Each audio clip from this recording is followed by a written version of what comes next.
Bachalouba trop donc et comme ça bakangi ba ken piana pona likamo boye ezanga nango sens ya kuna tina kuté moniki moi nango comme ne kuna na ba kuté Benji lango yé ba tindie ba pexo tika zo ka matin moniki mato eleki mutu ba tika bino pe na mom ke so ba tiki bino mama ba mbalo ko monti na park monte ke sopio ke sopi mi c'est moi mukie donc mbala sima so na muninga mobile za na garde bien ko wele la na nuité donc moi na ana niveau ba ken kuté au niveau na nguta comme tout ce qu'on niveau ba ken ba qui ranking to za kinini parce que de vidéo za na film za ba muto ba yebi o siko nga déjà na mbui moi na yebi été vous comprenez na yebi été comment nga na monika première journée samedi wana ko mena senga nga yebi été parce que boyela ini parce que pour ba cher internet ba Hollande ba to ba na sul comme jana en inde 1 tant on a ça là on a caméraman on a journaliste ranking faisait entre bino na bino ba journaliste on a caméraman parce que quand ils sont en afandi boy ba ranking ya ba journaliste bo sali côté pour le logo mo bepo bon masque na simalika munanga wana est-ce que ya taille moka normal yo kutinga na ça l'émission na malika na magali kongolo émission sili mamo yo mo no kuna na kanaka ni oh on se retrouve dans ce moment PD na EBT j'ai un garçon qui a écouté à PD mo pour yebiete na monde yebiete na mona ka samedi oh non comme moi oh kuna nyongo na mona boy ba choko boy non comprendre sans sinité mon atie botalelanga Congo température ya maman Rosette la fleur na dambu. Après avoir défilé na ba site Pola mais cette fois Congo température TV. Désormais, suivez-nous sur cette chaîne. Congo Température TV. Congo Température. La patronne, Rosette la fleur d'amour, chaîne à solo. Émission religieuse. Théâtre, musique, environnement. Bah, émission sportive. Émission politique, donc, nulle part ailleurs. www.congotempérature.com. Pour nous avoir information à temps réel. Congo Température. Et yena mo pepe asika. Ya tobina Congo Température. Et yena mo pepe asika. Bienvenue ma chère internaute Nabiso Congo Température avec Peggy Titan. Lola Kaya Congo, merci beaucoup à Claire Boboula, le mignon garçon de Paris. Merci beaucoup à mon vieux Blaise Baston ainsi qu'à sa femme Virginie Baston depuis Lyon. Merci beaucoup à mon vieux Dioka Jounes Napesiombote depuis Suisse. Napesiombote Pena Madoboula, la mère dame parisienne. Donc, Yeba Boaka Boaka. Analyse sur le net. Bobi Kebiso Matoluka, information de source. Lelo Peggy Titanka Narutamboula, l'homme en question. Oh, Bino. Bolobaï que notre lukaye to lukier par rapport toye ba actualité aux ana mikolo arrestation Ken Piana to récupérer combo ya caméraman ya Ken Piana au boye bien monde entier Crisco ngana bien avec Mayazanta ba Djogo ba Cristiano Ronaldo donc caméraman le plus propre la République démocratique du Congo oh vraiment ça la rama bien ça rappelle bien massa Peggy Titan par rapport ma boyagi na caméra donc to ngaka apé sa moi explication par rapport à Marambo et les Kanaki na jeune garçon oyo ba intoxiqué qui pour baya kokanga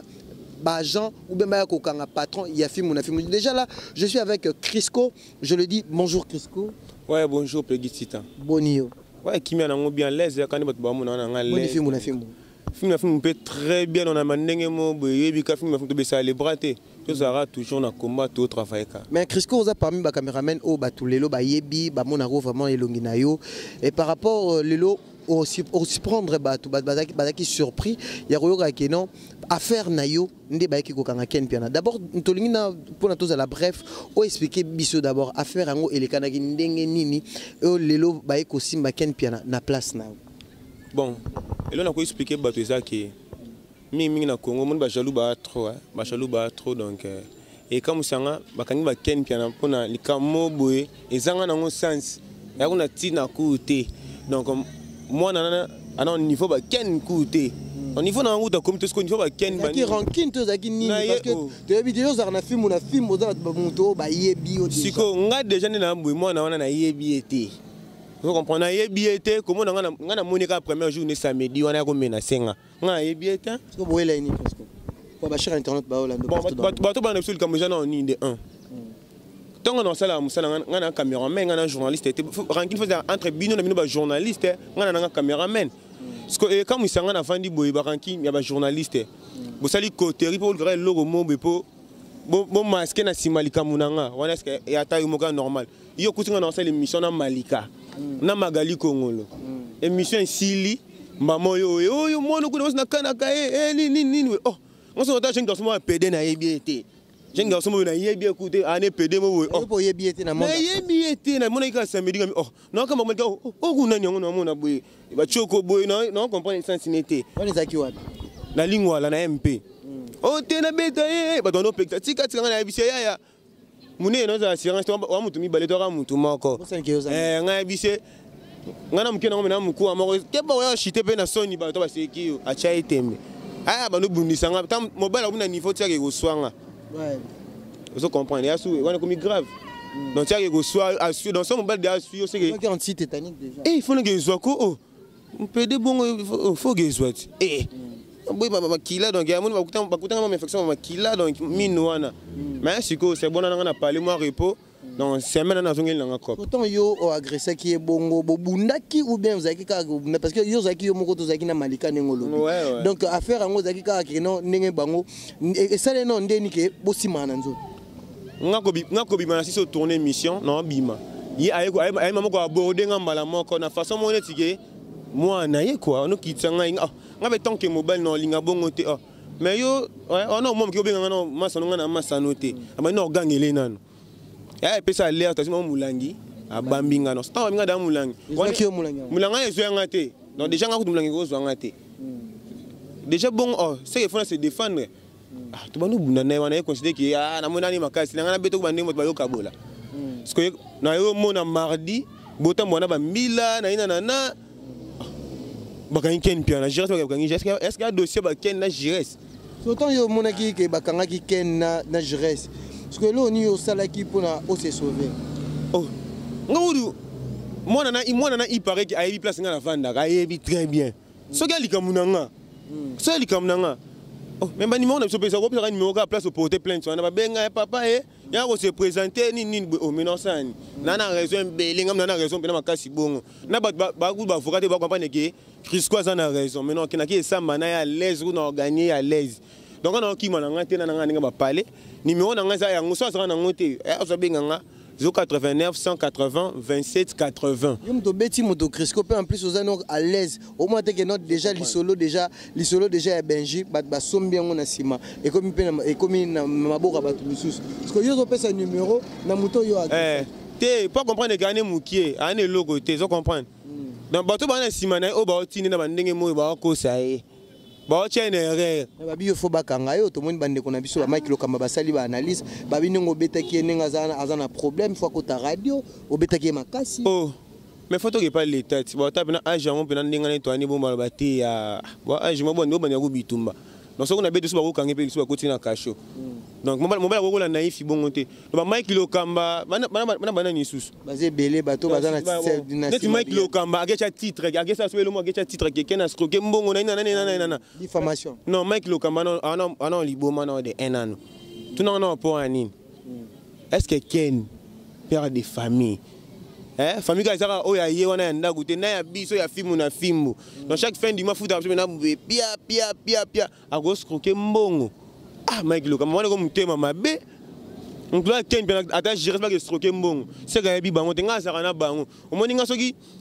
na so salaire a bien mais longa da film na film okala on a futa maka bien ko les kana ba journaliste belé mais des lisolo différents lisolo za ki a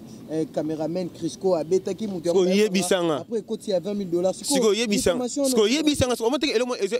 on est moi préparer mon boy vous comprenez on comprend o banga tenengo tambola na vie province ah na pena kinyanga et surtout na kuna mabina on a peu poursuivi ba o luka na na bandal chaque jour nzamba sala ngaza na bandal chaque jour na mtu tana commune tona kitambo comprendre donc on a si na kuta na makolo pour na transport na yo bina kuta makolo kuta bandal na tel baya na papa na kuta na palisco yo o luksanga o yebi place na zalaka o yebi o tenga convocation na yena o se présenter c'est ce convocation na okima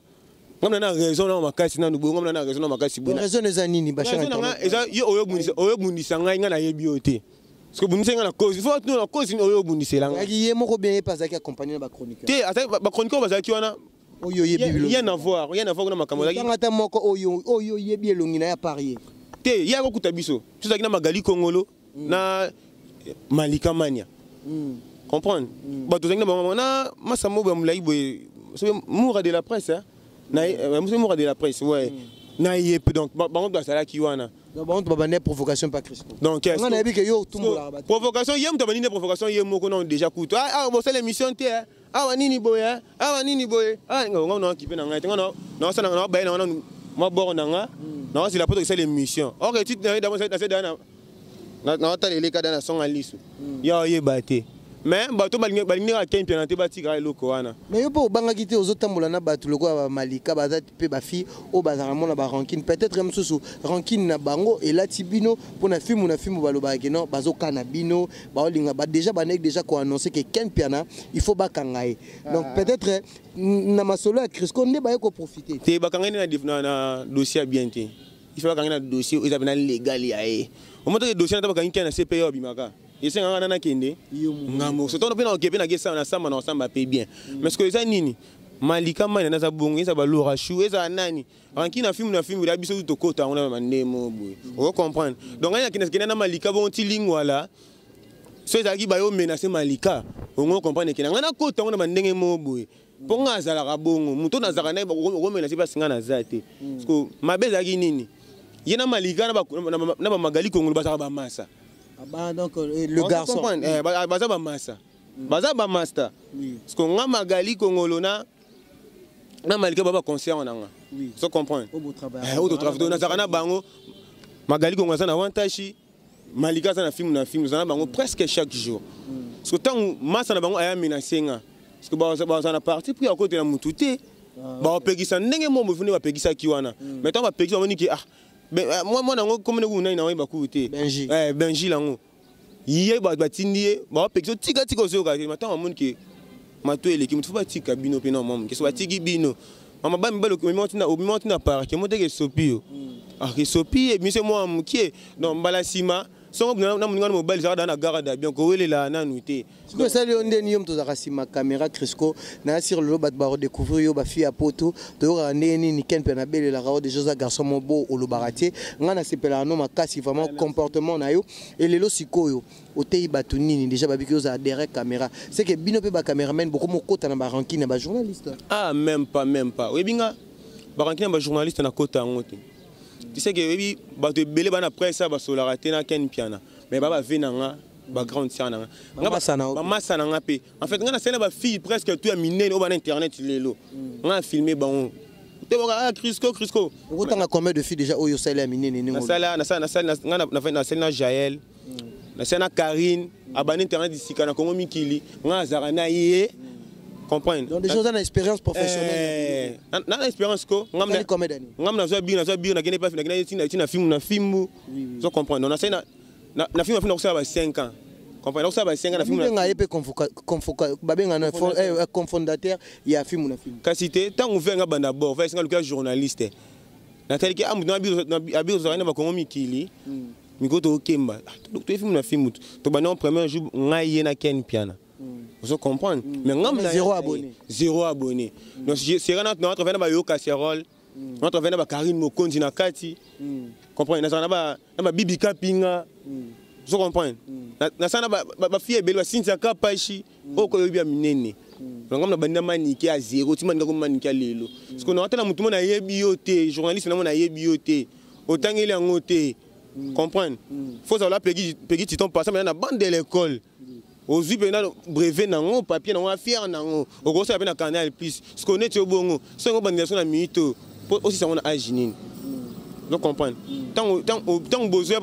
beaucoup c'est la qui a père de famille makambu bon pour diminuer la crédibilité nae pour faire ses relations nae et puis combien la mito relation de bébé à partir na mambo ba batala rae en plus bakanga ki ekara boye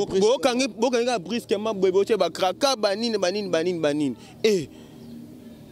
Popé ken pena pe muto ba calme muto nga boka nga bongo bopesa botina convocation ke nga bongo na quartier na vandaka sans convocation ke na pe bongo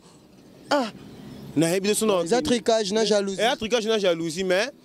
ekufeli nango te to tosalaka makambo nzambe moko aoyeba biso tofundaka bato te tofundaka bato te totravaille. Mot de la fin na yo, mot de la fin na yo, bato ba retenir nini, bato tout ya poto bande komituna Crisco yeyo, bato musuku balobi oza porté disparu, okimi otikaki nini, siko na ke ba cher internaute, basi ya poto bayo ka na asire belé ba okrake. Donc message ni Crisco ko pesa na ba cher internaute, bato pe balingaka fimbu na fimbu, bato balingaka ken pia na jeunesse malele na libaku likama oyela kibino. Ouais, message na qu'on a appelé c'est ça qui ba fanatique tout ba abonné tout ya fimbu na Wantashi TV. Bon retenir kana mutu na bino ke Crisco azali pe fimbu na Wantashi esa nini ezali. Ba mensonge tout oboyo kaki on tambola donc on est ba rumeur mo pas ba bande des imbéciles on est ba no sala ba complot on est mike vu que simbi na ngope telo ba ngabo sala donc bon retenir toi on a biso bien toi calme musala et sala manenge salemaka. Donc je pense que c'est maintenant tout bas na ba tournage donc te ba kangasu mututé donc ngana on s'est ba so ba otiki la conférence ba otiki ba na gisa maneka karina en l'aise. Donc je pense que Normi Makenzi n'a pas partir à Paris car là il poupette donc Vianney Mokonzalemba Kale donc ma mère nanga Karine Badilo dans mon salle Nanzambe papa nanga donc yo yebi biso ba pasteur quoi donc tout le trop moi ma luingete donc la peste ma moto partout donc je pense que tout ce qui n'a pas besoin. Merci beaucoup, c'était là Crisco Bafi à Poto, Bafi à Paris, Crisco et on a donc le mignon garçon, caméraman il y a Bogar donc à sa quitter nae, abi kazaine na problème te roule to kamwa, na ba caméraman ba komi ba rankine, zobi ke ba rankine zarabiso, ba guerre zarabiso. Je pense que Crisco a bien parlé. On est à la fin de notre émission. Je pense que Torokuta na Mikolo Zaliko ya toujours na même chaîne à na Congo Température Télévision émission Nabino, le Laka Congo analyse sur le net. Donc petit temps alingara mingi kokotaka vraiment donc tokenaki koluka Crisco parce que toyokaki au dossier à caméraman oh boye. Merci beaucoup à maman Rosette la fleur d'Ambo. Merci beaucoup à Nabato tout balinga rotala émission nangai analyse sur le net. Merci beaucoup Nasser Nanga Makizembe depuis Londres. Ser Makizembe depuis Londres na Pesio Mbote Angèle Moussouaili na Pesio Mbote. Merci beaucoup à ma grande sœur chérie Mélanie Kalanga, j'oublie pas Naomi Kalanga, na bosanité Blaise Baston mon vieux, Claire Boboula le mignon garçon de Paris, je t'oublie pas. Balobi mon vieux Junes Dioka, Junes Dioka depuis Suisse na Pesio Mbote, Henri Modogolongo, je te dis un grand merci et je dis un grand merci à mon vieux Chalet Cham à la personne bien contrôlée, Jean Chamaré de Maman Arlette Matoko, Bato Toubalingi Biso. Donc c'était la Peggy Titan Tootiko Luka Crisco par rapport à l'affaire arrestation Ken Pianalan. On se retrouve à la prochaine. Abonnez-vous sur le même chaîne Congo Température. Bye. Mon atier, botalelanga, Congo Température, ya Maman Rosette la fleur, Nadambu. Après avoir défilé, n'a cité Pola, mais cette fois Congo Température TV. Désormais, suivez-nous sur cette chaîne. Congo Température TV. Congo Température. La patronne, Rosette la fleur d'amour, chaîne à solo. Émission religieuse. Théâtre, musique, environnement. Émission sportive. Émission politique, donc nulle part ailleurs. www.congotempérature.com. Pour nous, information à temps réel. Congo Température. Et y a mon pépé, Congo Température. Et y a mon pépé,